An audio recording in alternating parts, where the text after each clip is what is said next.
يشد روحكم مليح. الجزائر حدانا عامره غاز وبترول، علاش حنا واش ما سمعنا قبل شي عامين قال لك لقاو شي حقل حدا العرايش، هذاك الحق د العرايش فين وصل؟ وراه كل عام كيلوحونا شي كره الحق صح عفركم.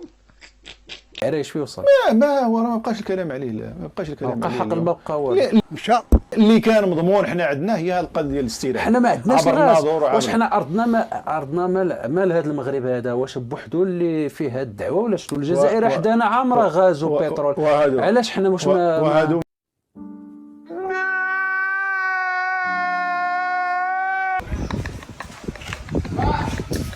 هادو من ضمن الحلول ربما اللي غنخليوه في المحور الاخر.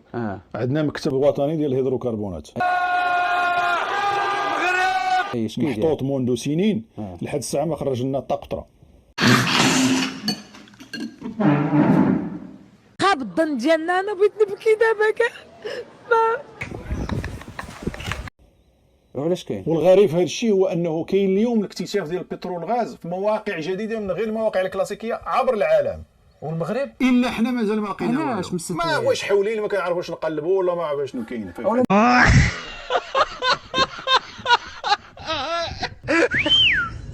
الا ما راكش داير ابوني غير ابوني، ادخل الكونت تاعي وكاين فيه بزاف الفيديوهات.